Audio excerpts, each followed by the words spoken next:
All right, before we begin, we would like to acknowledge Johnny Varelas for editing and producing this podcast. Johnny runs a YouTube channel called The Lone Chemist, on which he provides commentary on film, music, media, politics, and anything else he finds interesting. Using the formats of live podcasts, film and album reviews, and video essays, all from the analytical point of view from a chemistry graduate student. Check him out on his YouTube channel, youtube.com/thelonechemist to watch his content, subscribe to his channel, and let him know what else you'd like to see covered next. Again, his channel is youtube.com/thelonechemist. Welcome to our Faces of Science interview series. My name is Nick Watkins, and I'm a member of Northwestern Building on Diversity, better known as NUBonD. We are a graduate student-led organization within the chemistry department at Northwestern University whose primary goal is to foster a community built on inclusivity and diversity. One of the ways we accomplish this is by inviting guest speakers who have established themselves as renowned scientists while simultaneously addressing a multitude of systemic barriers that hinder diversity and inclusion in STEM. Scientists often have many chances to showcase their scientific work, but rarely do we have the opportunity to learn about the person beyond their scientific interests. We are thrilled to debut our first ever Faces of Science interview with Professor Malika Jeffries-EL from Boston University. Thank you for joining us today, Malika, and giving us the opportunity to get to know you. My pleasure. So let's just jump into our first question. What first sparked your interest in science, and how did you become a chemist? So that's a funny story. I think I was always interested in science even before I knew what science was. I was always curious. My mother lived in fear I would burn the house down for my experiments that I used to do around the house. I used to heat things up, mix things. I was always curious as to why certain things just got hot and other things melted. At least I didn't become a pyromaniac. And so luckily my mother found a summer science camp and got me into it, and I came home with my periodic table after my camp, and I said, Mom, I'm going to become a chemist. I said, you know, it's their job to heat, mix, stir stuff together and see what happens. And she said, I think you'd be very good at that. Oh. So, what age was that? I'm just curious. Gosh, I had to be maybe 10. Oh, wow. So Yeah, very early. Very early. Interesting. Very early. Awesome. Well, in terms of diversity, why do you think it's important in the natural and physical sciences?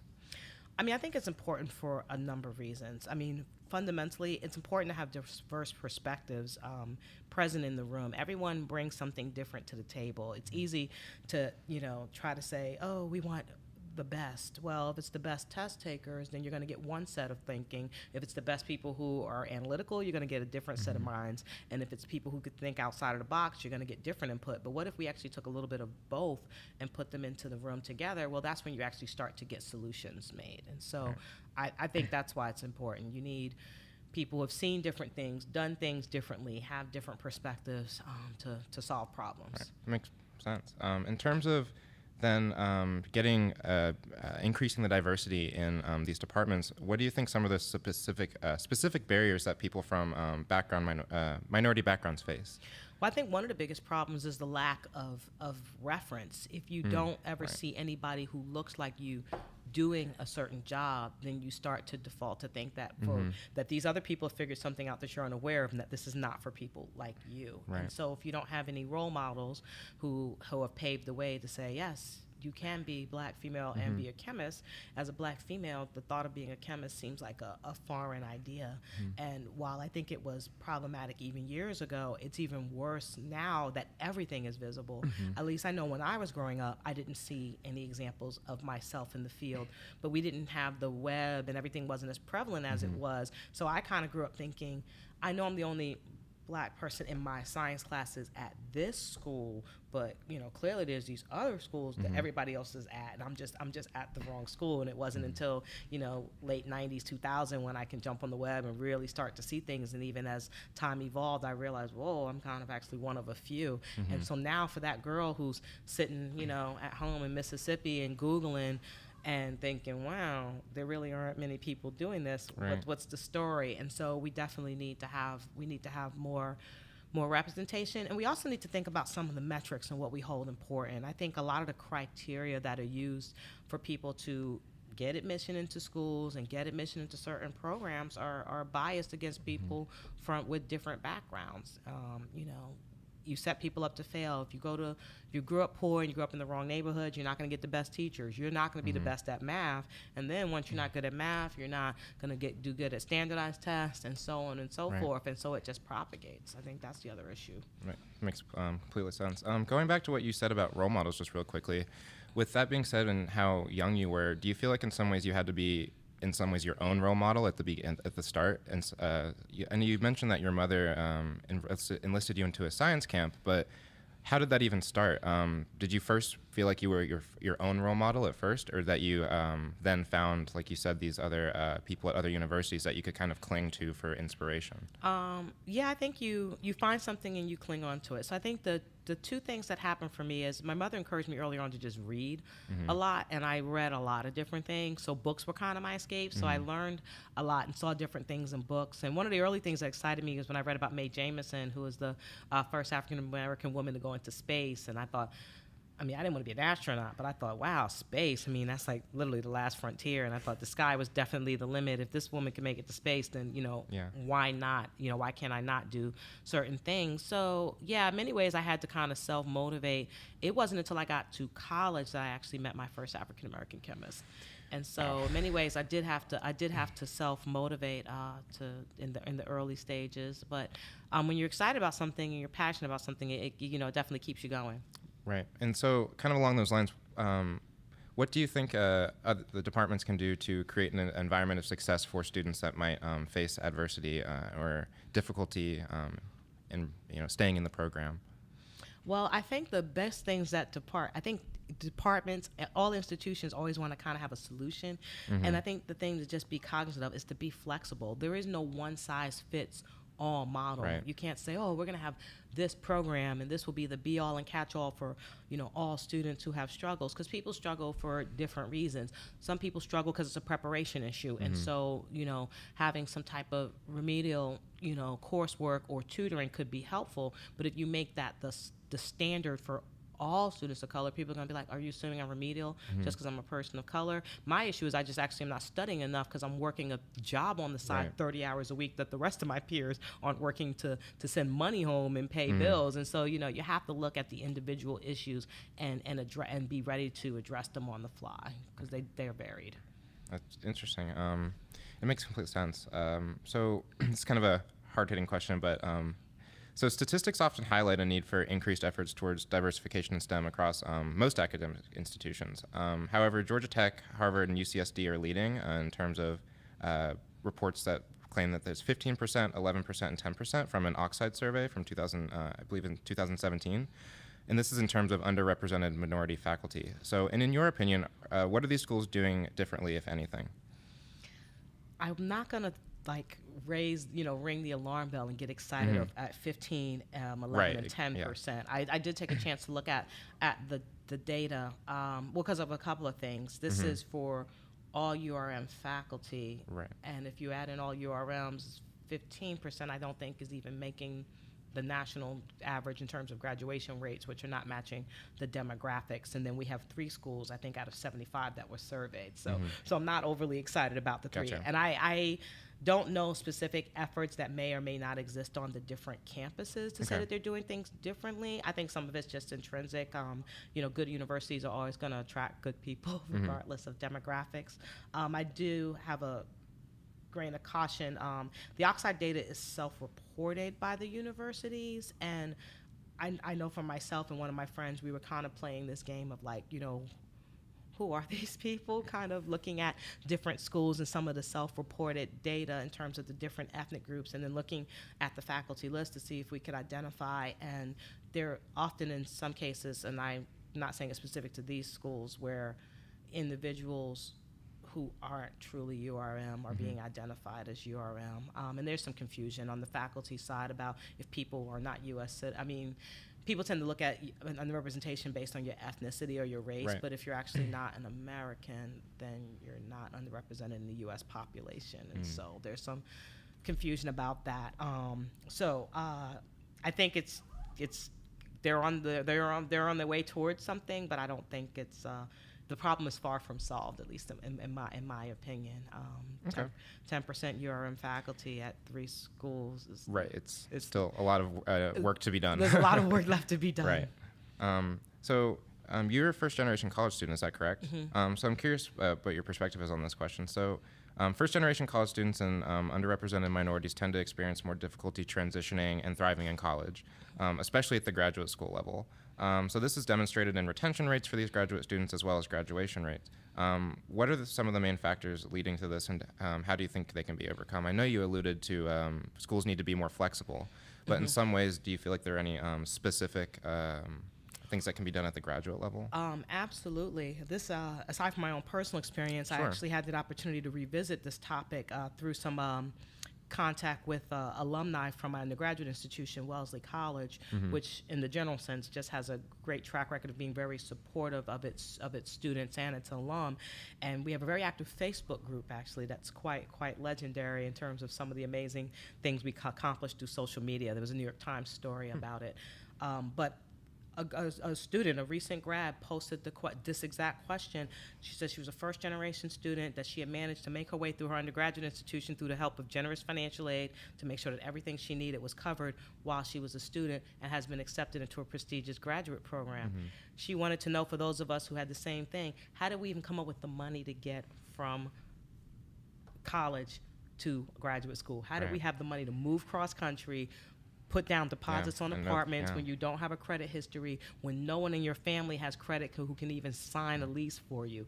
Like, I personally know that struggle too. And so she aired it all out, and she was like, how did you guys manage this? And we had a great conversation about it, and we're just like, what some of the clever things people had to do, and to even ask the question, what can we as alums of this institution do to help people like her in that situation? And so the other side is, what can institutions do, is to look at that situation to, if a university has student housing, they often have priorities for people who are coming from abroad, who obviously would have a harder time coming into a new country and finding housing. But maybe another subset of that could be for people who have income issues, who don't have the credit history to be able to sign a lease, to look at streamlining them and prioritizing them for campus housing, to look at providing relocation allowances to help people move. If you've recruited this great student from Baltimore to come to California, you may want to ask them if they have the means to get from Baltimore to California, because you might be surprised that somebody would, turn down admission into a great place like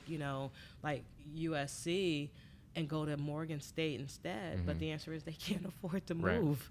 And so, to not discount the financial, that everybody doesn't necessarily have the startup cost. And you may think as an institution, we provide a great stipend and our students support themselves, and that's true, and that's a very attractive thing once you get going, to know you can sustain yourself. But sometimes the ability to just get in the door is daunting to most students. So if you can knock down that barrier, I think you'll see different outcomes. Interesting.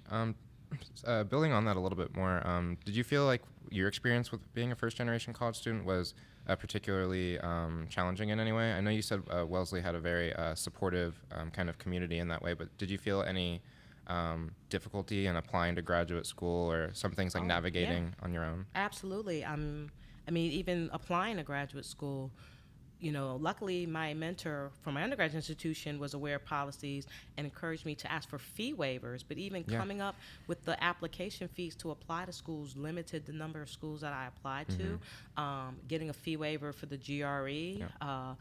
I worked really hard, and I was like, look, you got to do your best, because if you have money, you can pay for a prep course, you can take it more than once, and you can only get one fee waiver, so you get one shot at it. You can't retake it. And so these are daunting things.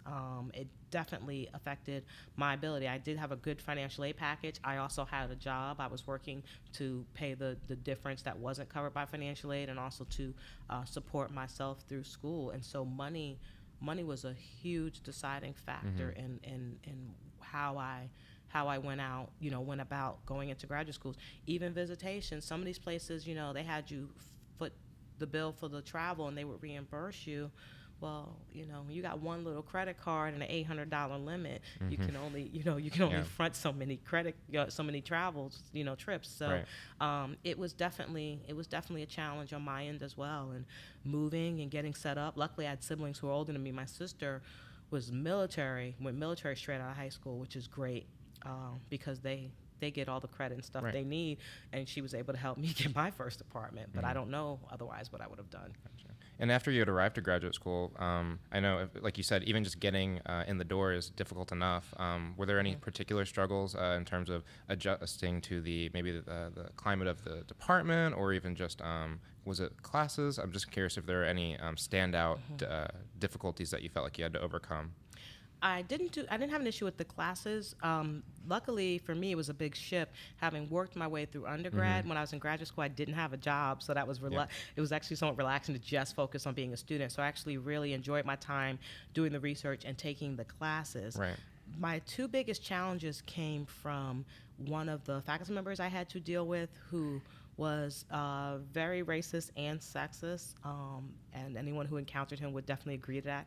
He is now long overdue, finally out of the department. He took a retirement amidst some other scandals that came up about him, but he literally went on a mission to make my life miserable during my time there, and was responsible for pretty much every other URM student withdrawing from that institution. So so that was one of the challenges. The other was actually doing labs, teaching, being a TA in the labs. I enjoyed it. I love working with the students, but the student I had to teach with was from another country, and he also had some very racist and sexist ideals, and he would never help clean up the lab or replenish the reagents like we were supposed to at the end of each lab. And he'd say, well, you're black, it's your job. It's your job to clean up. Oh my God, it's ridiculous. Kind of going back to what you said about that faculty member who it kind of felt like they were intentionally trying to like push you out of the program. Do you feel like it's how do you do those types of experiences? Obviously they're very discouraging, and I've experienced similar scenarios, but do those experiences some way like encourage you to work harder, or to almost prove them wrong in some way? Or do you feel like that's something that again, like it's the department's responsibility to kind of like change the culture of those preconceived notions? A little bit of both. For me personally, I mean, I grew up in a pretty tough section of Brooklyn, neighborhood known as Brownsville, and our mantra was never ran and never will. So when things get tough, I'm the type who would dig in, but at the same time, it frustrated me because I thought to myself, this person shouldn't be here. Yes, I can shoulder this and I will push through, but how many people who are not as strong as me is he going to be successful in driving out? Right. And how much of my time and energy is he wasting?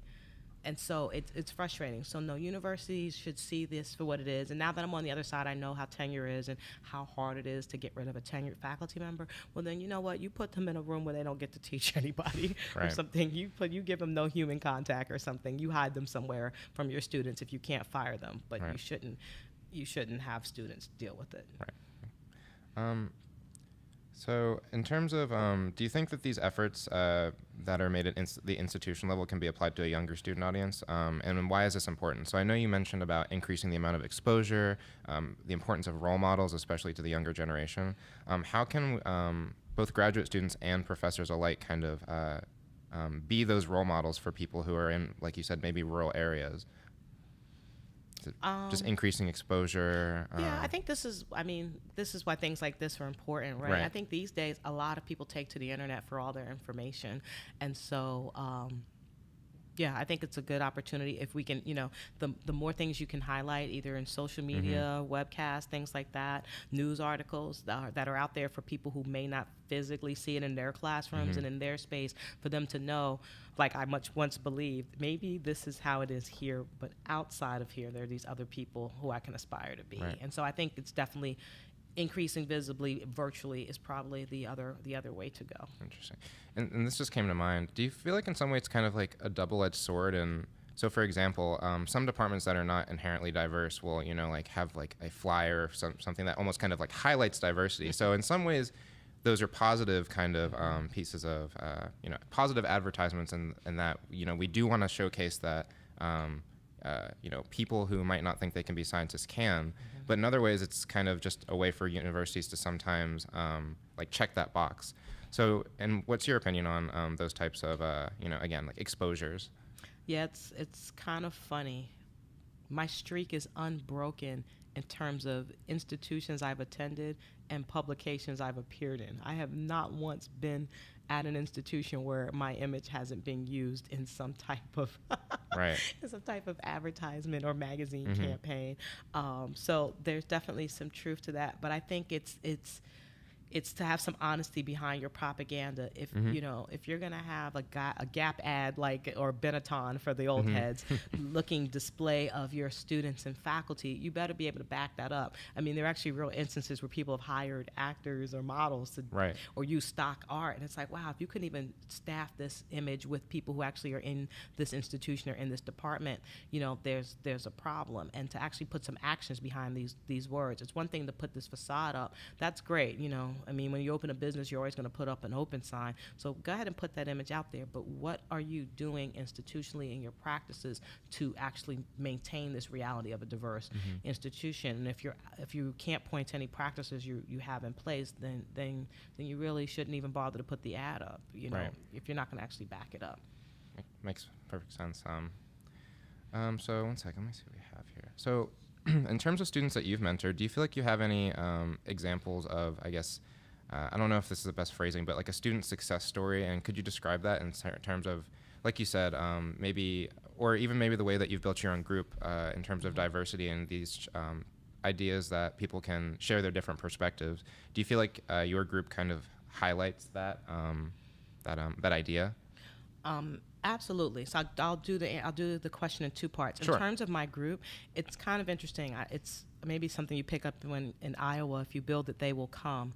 But if you foster an atmosphere of inclusiveness, then you'll get a diverse population. And so, you know, admittedly, coming into the game as a woman of color and being a chemistry professor, I had a goal of trying to make sure I had people who looked like me in my research group. I actively went about and recruited specifically African-American students. That was one of my goals in recruiting students.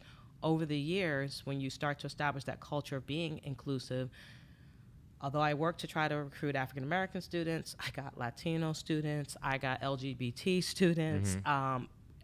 They came. They said, this is the diverse group, and we want to be part of that group.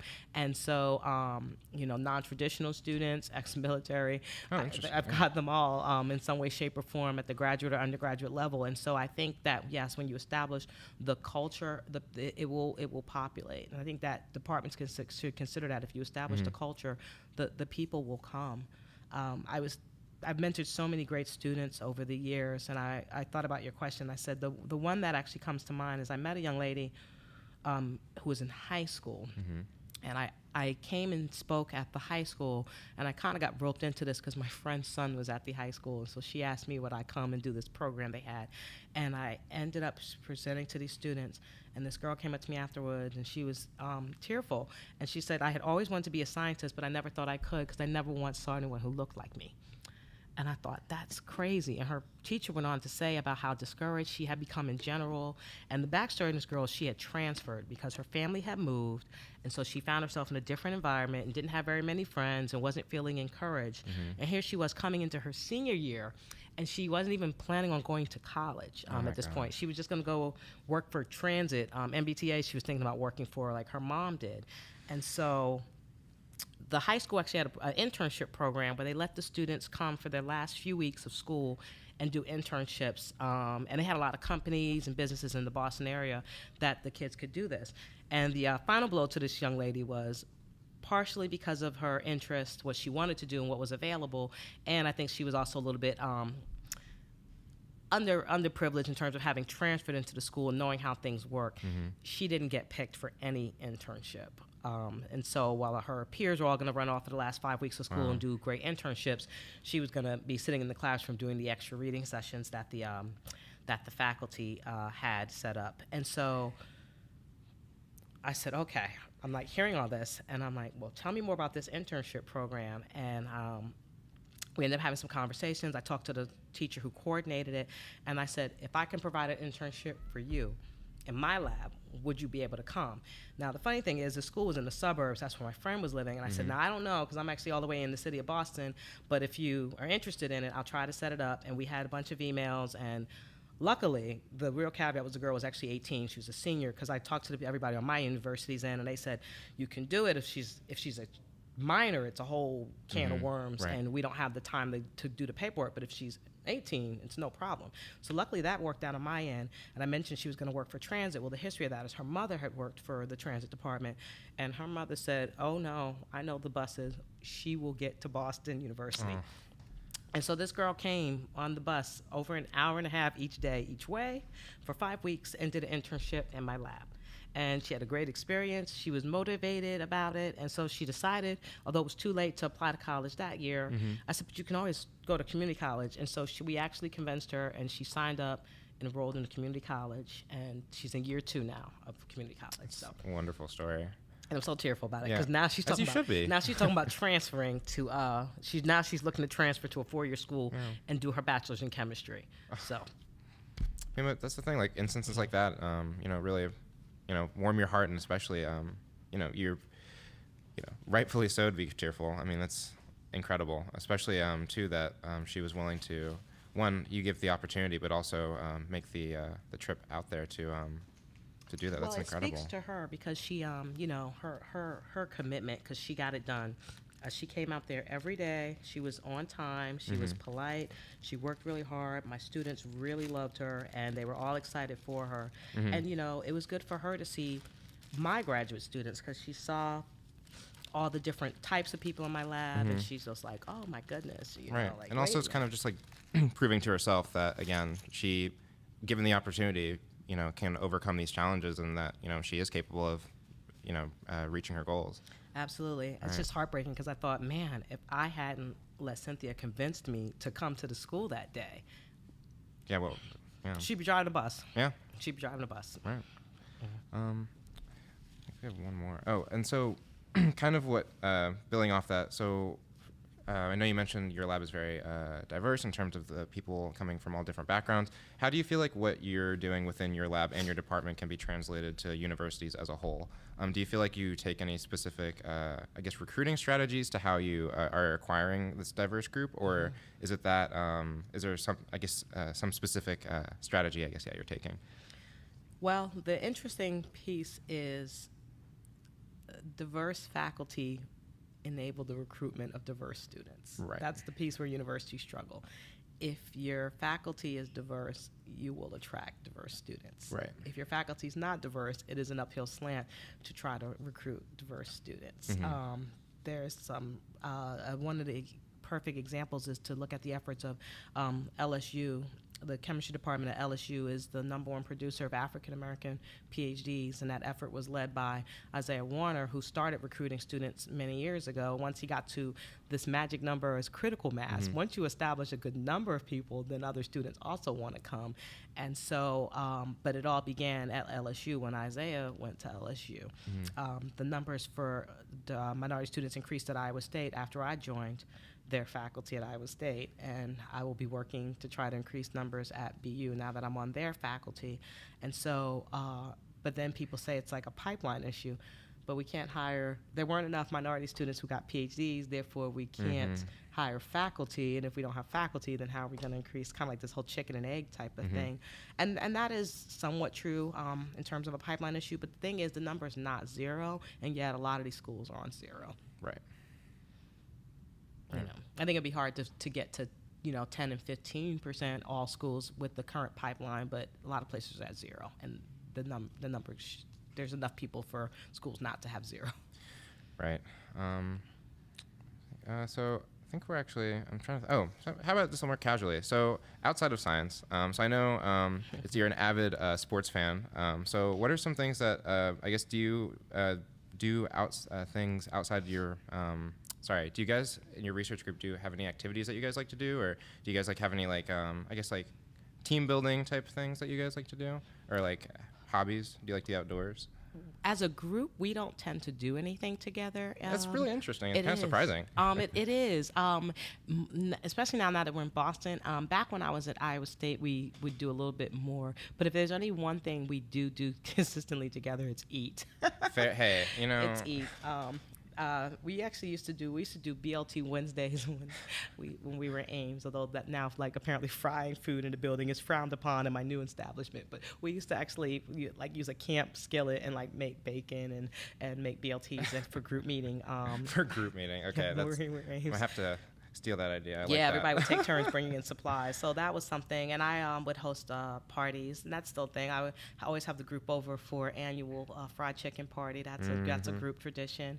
My students go out and do things on their own, but yeah, if any one thing we can you always get some traction on is to grab some people to go eat. Nice. And what about yourself personally?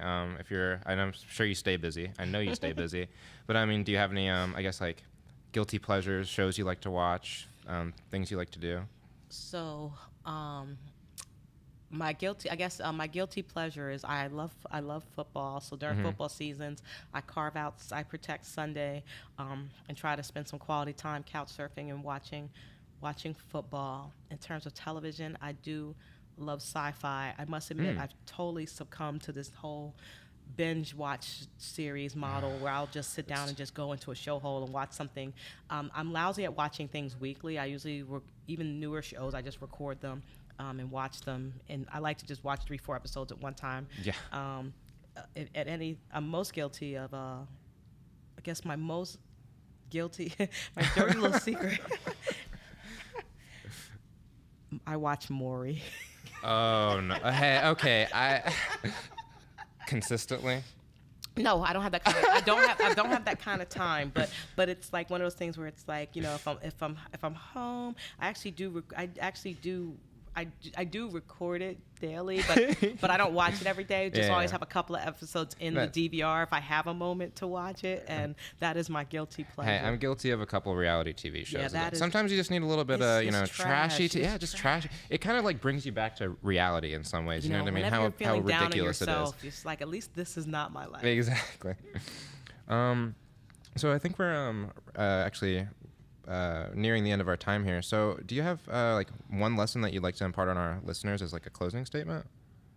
One lesson I learned. Or even just a parting message in general. I guess again, my graduate students tease me because I often have a lot of sports quotes and sports analogies. But one thing I always try to keep a hold of is you hit 0% of shots you don't take. Mm-hmm.